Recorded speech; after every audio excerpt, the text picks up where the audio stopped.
Hello everyone, my name is Drago. Rise of Kingdoms has placed 8 new pictures on their official Facebook page for us to take a look at. There's tons of new information, including what looks to be Rise of Kingdoms 2.0. Let's jump into it.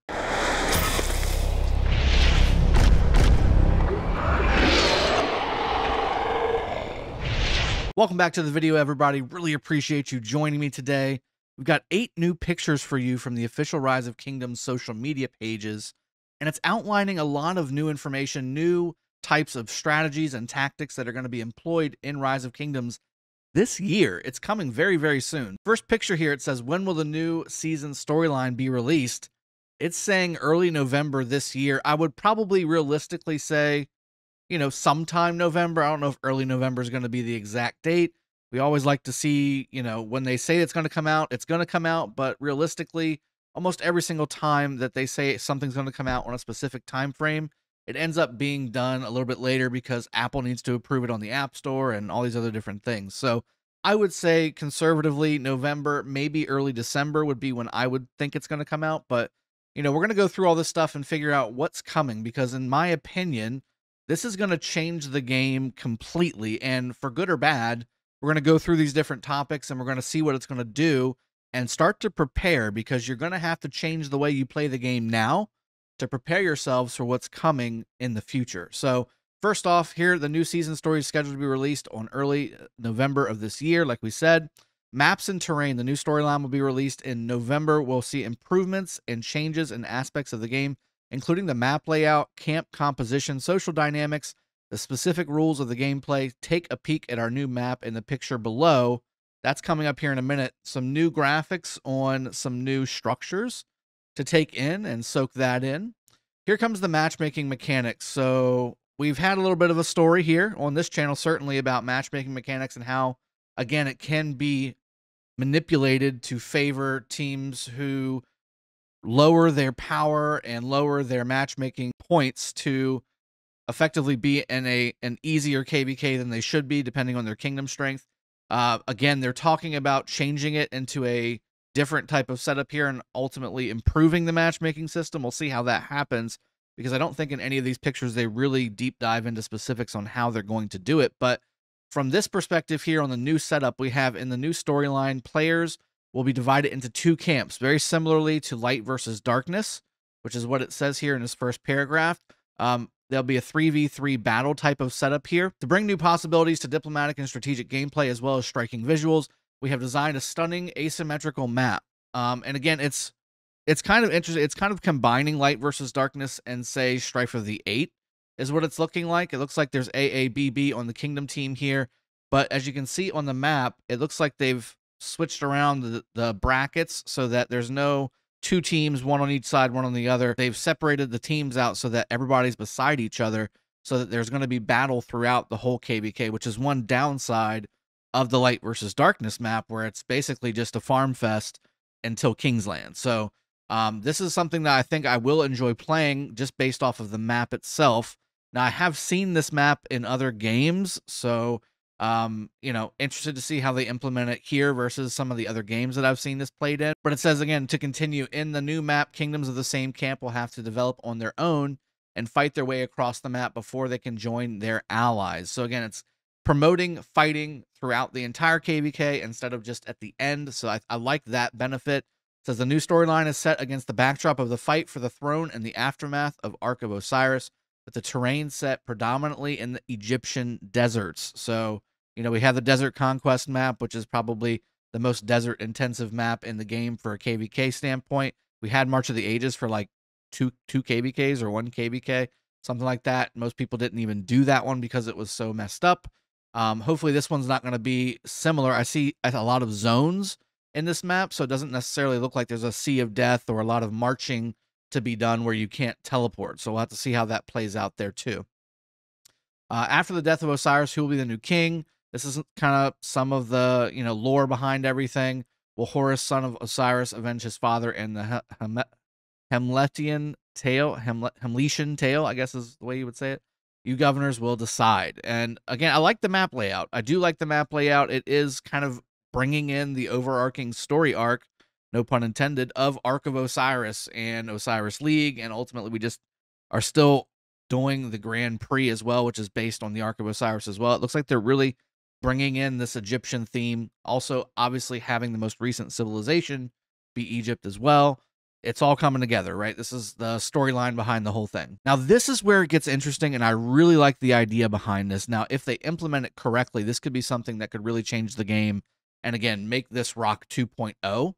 It says, in the new update, Governor's gameplay focus will expand from city management and troop command, introducing the all-new talents system. So it's basically going to give you, the actual player, a talent tree, and you will have to customize this talent tree based on your play style. We've talked about it 1,000 times on this channel. You need to understand your role. Are you an open field fighter? Are you a rallier? Are you a garrison leader? Are you a farmer?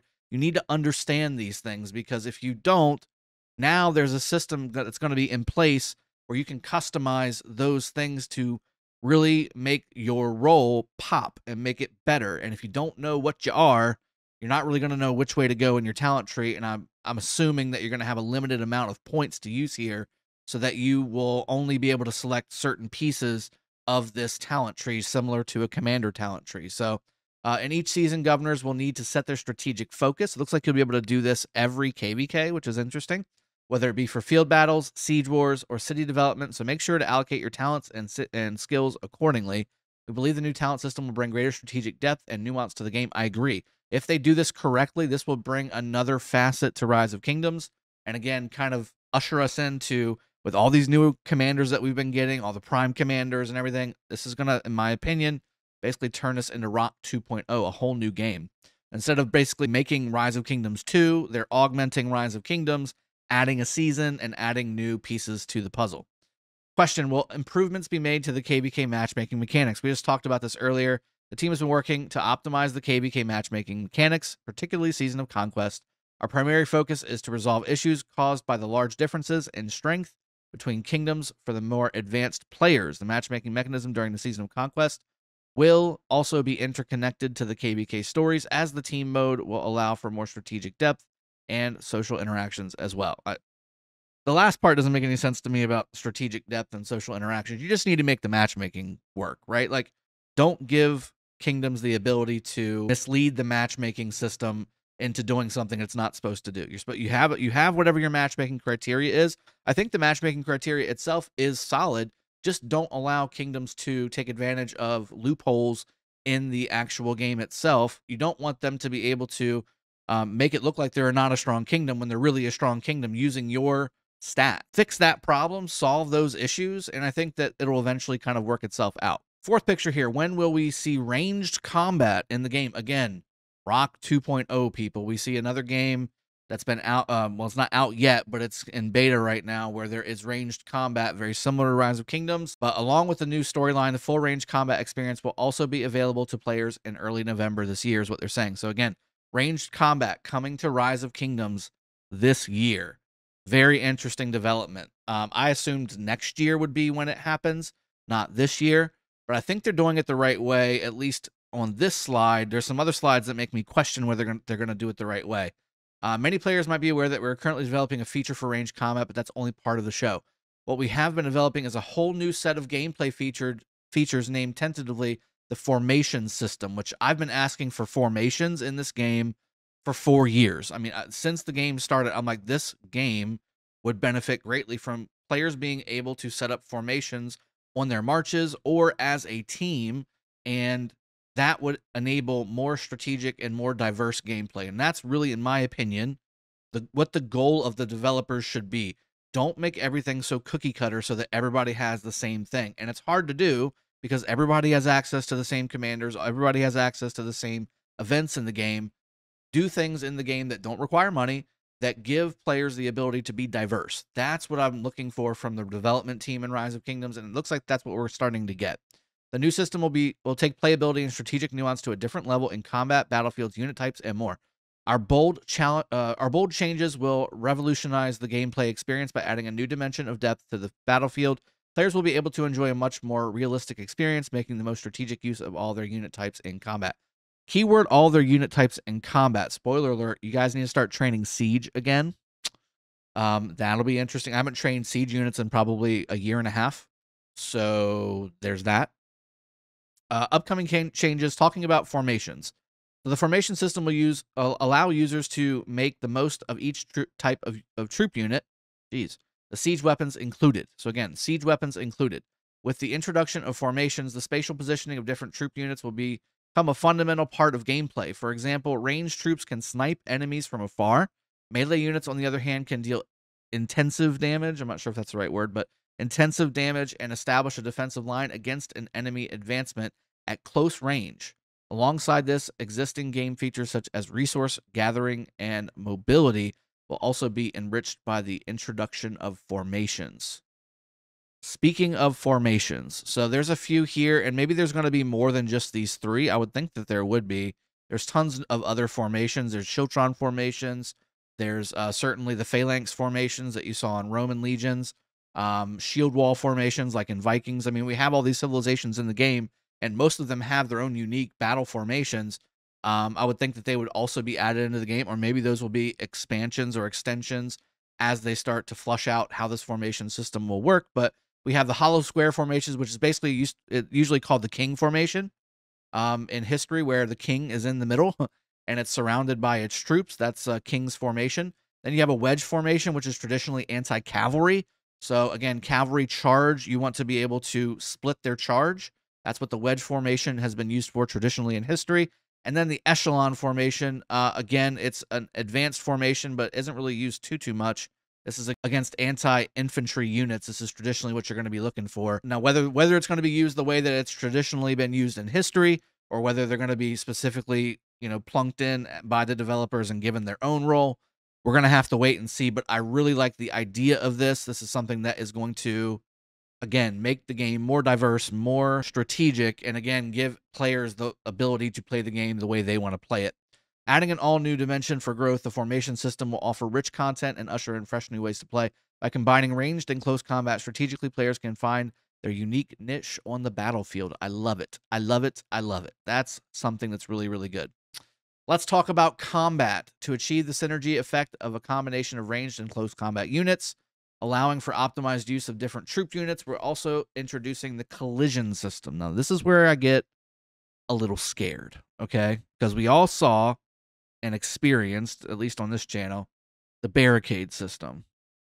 I'm hoping they're not putting the barricade system in for the entirety of the new seasons, because that is broke. Like, that is straight broke. Allowing players to form front and rear lines and give them more options in their troop positioning strategies, whether they're up close with the enemy or attacking from a distance. We will add a troop behavior option that will allow players to choose whether or not to engage in battle upon encountering enemies. That's the aggressive versus passive system that's currently in the game. Again, I'm really, really apprehensive about this section. This one concerns me a lot, because if they don't change the way the barricade system works, this is basically going to turn into Ark of Osiris 2.0, not Rise of Kingdoms 2.0, which I'm concerned about. Additionally, features from the collision system will also be available in the Season of Conquest storyline, where players will enjoy a distinctive combat experience. Again, super concerned here. Super concerned here. Visuals. We also put tons of effort into the visual design of the new system. Plans to add formations and weapons historically used by different civilizations in real battles into the game. For example, the triple bow ballista. This is a Chinese weapon, an ancient Chinese weapon. This is it right here. It looks pretty cool. Lots of spikies and lots of bow type things, and definitely an upgrade from the traditional trebuchet. It looks like some more structures down here at the bottom. This is maybe a deployed trebuchet, which looks pretty cool. This is maybe it's starting to get built, almost built, and then built. I'm not sure. But again, all three of these look really good. I would actually like any of these. Okay, so maybe you can deploy a trebuchet, and then you can do it as a camp trebuchet or something where it provides more damage or something like that. Whereas this one is instant. I don't know. We'll have to see how that plays out. But that actually, I like that a lot. And any chance we can get to add siege units to the game actually being playable instead of throwaway units or farming units only, I think that's a good thing, especially considering their role in history. They've been one of the main drivers of siege warfare and ultimately the downfall of walled cities. So, I mean, that's kind of a big deal. What are the plans for new commanders? So, again, more commanders. I know a lot of people kind of make this the main point of the new changes that are coming in, but to me, this is just more of the same. for the most part. Now, I will say this in particular, it says both Prime Commanders and regular Commanders are in development and will be released periodically just like they always have been. We'll also be introducing brand new Season of Conquest Commanders over the second half of this year. Zhu Liang, I'm not sure, for example, will also be adding a whole new commander type alongside the formation system. That commander type, I'm assuming, will be for the ranged combat, and that's where I'm a little worried as well. We'll talk about that in just a minute. But it says, with that, we'd like to reveal some of the upcoming commanders. So this looks like a round helm with a ball and chain kind of deal going on. The way the cape is falling, it looks like it could be like a German or Austrian kind of a commander is what I'm kind of pulling from this one. This one definitely looks like an Asian type commander with the beard, or yeah, I mean with the scepter and the beard and the long flowing robes. Looks very Asian, you know, Eastern Asian kind of a look to it. This one looks again more European, Germanic kind of a commander. So we'll see how these. I see a beard, which, you know, we're all about the bearded commanders here on this channel. Let's go to the last picture here. And again, this is where it starts to get really just summarized. New civilizations are another very important part. Talking about when are new civilizations coming out. I'll save you the trouble of reading through all this. They're talking about how much work they've put into symbol design, colors, clothing, etc. They're saying that another civilization will come out at the beginning of 2023, first half of 2023, which basically means in like 8 months would be my guess. Here's the deal. Here's what I really want to focus on. A few things. So first off, again, schedule. November, December this year is when I would say that the schedule's coming out. New Seasons of Conquest coming out. And again, this is something I predicted on this channel multiple times. Instead of, you know, making new maps only, they're adding new seasons. This is a new season. This is Rock 2.0. This isn't just adding another map, like adding Desert Conquest or adding Heroic Anthem power-up. This is a whole new season of Conquest is what I'm looking at this as, okay? So this is a whole new setup. Rise of Kingdoms 2.0 is coming, in my opinion. Love the talent system. I hope they really put a lot of time into this and make this a focal point going forward in the game. This is something that you can really, really make your account diverse and make it difficult. Like, don't just say, okay, you can either pick faster march speed or better watchtower damage. Like, of course, everybody's going to pick march speed. Like, don't make it like that. Make it to where it's actually a hard choice, and the choices that you make impact the gameplay that you have on the map. That's the key here. If they don't do that, then it's going to be kind of a pain in the butt. Improvements for the matchmaking mechanics. Again, just fix the loopholes that you already have in the game, and I think that will basically solve the problem. Formations look really, really good. I'm really excited about these. Again, I've kind of gone through what these generally in history have been purposed for, but again, there's tons of other formations that are very well known and some that are not well known that could be added into the game to provide even more experienced gameplay and really would reward people who understand history and understand medieval strategic combat. So I think that that's something that, again, in the game is always nice to have. The visuals, again, they're very, very nice. I like the new trebuchet. I like the ancient Chinese design here. It looks really nice. Again, though, this is the key point that I really want to focus on for the remainder of this video, the combat. There's two ways this can go. It's really focusing, this message specifically is really focusing on the fact that we're adding ranged units in the game. We want to give players the ability to form battle lines. This game is very fast-paced. And it's not like in history where you have two massive armies walking around in the world, right? And then they find a strategic location based on elevation and weather and ground conditions and things like that, and they pick a place. So to use that logic and put it in this game where, again, it's very fast-paced, it's very everybody rush against the enemy. They're right there. I can see them. You know, they're 10K away, they're 5K away, or they're 50K away from my position. You can see everything, and that's not traditionally what people have been able to do in medieval warfare where, you know, there is no planes. I'm curious to see how they're going to implement this battle line, this strategy where you're going to be able to do a barricade type of setup where you deploy ranged troops, you deploy a front line or a back line or whatever. I don't know how it's going to work in Rise of Kingdoms. And then ultimately, how are you going to implement it using the commanders of the game? Are you going to enable it based on just the gameplay itself, where it's a mechanic of the game and you can set it up accordingly? Or do you have to have a special commander to do it? That's where I'm going to have a problem with this, is if they decide, and based on some of the messaging that I've seen in all these pictures, I'm a little concerned that they're going to make these commanders be specific for ranged units, or specific for battle formations, or specific for frontline, backline type of setups. Because again, that will put, again, the free-to-play player or the low-spending player, or even mid-spending players, I think at this point, with how many new commanders have already been coming out in the last 4 or 5 months, at a significant disadvantage, because you're not going to have all the gold sculptures to max these commanders out. Are they going to be only for the Season of Conquest KBKs, like what we saw in the Heroic Anthem Power-Up event, where they added commanders fully maxed, level 60 to the game for players to be able to use? If that's the case, then awesome. That's exactly what they should do. But if they don't do that and they just add commanders to the game that you need to also level up to utilize this new system, that's going to be a problem. So we'll definitely be looking in and making sure that they don't do that, or at least hopefully they don't do that. And if they do, we will speak up on this channel. We will bring it to the forefront so that they can change it, because again, that would be a huge dynamic that, again, is really separating pay-to-win players from non-spending players. It's just too much. It's too much of a gap. Ranged versus not ranged, it's basically giving players the ability to get one full skill cycle off before a non-ranged unit arrives at a ranged unit. It's just the way it is. It's basic physics. So if it takes you 5 seconds to get to your target and they're hitting you for those full 5 seconds, by the time you arrive, skill cycle goes off and you're just starting your first hit. It's a big problem. So big problems here when it comes to how this could possibly be implemented. But again, if it's done the way that it's been done in the past, where they give you the commanders in the Season of Conquest KBK and you just have to utilize them, then that's a whole nother story. And that really will bring everybody into the ability to be able to use these new mechanics effectively. And it's just a matter of your tech, your troop types, and all that stuff, the normal things. So I'm really looking forward to all these changes. Again, this is Rise of Kingdoms, in my opinion, 2.0. This is Rise of Kingdoms 2 coming out. It's a new season. It's a great way to implement all these new changes without making a new game.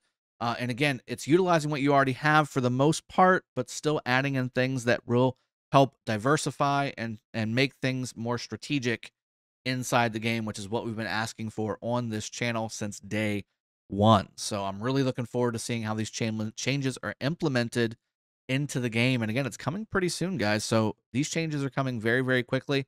I'm really looking forward to seeing this map as well. I'm interested to see how this plays out. Hopefully they don't implement the barricade system the way it currently sits. And I'm hoping they implement the ranged combat the way it should be implemented, instead of adding the mechanic and then forcing people to basically say, okay, well, that's what I have to make now. Because if you don't have ranged versus somebody that does have ranged, you will be at a significant disadvantage. It's like being on a battlefield with just infantry when somebody else has archers, cavalry, and infantry. It's not going to be good. It's not going to be good for the player with just infantry. You're going to get mowed down by arrows or ranged things like ballistas and trebuchets and catapults and things like that. So big changes coming to Rise of Kingdoms. I hope you guys are excited as I am about this, and I'll be seeing you guys in the game very soon. Hope everybody has a great day. Take care, and I'll see you guys on the next one.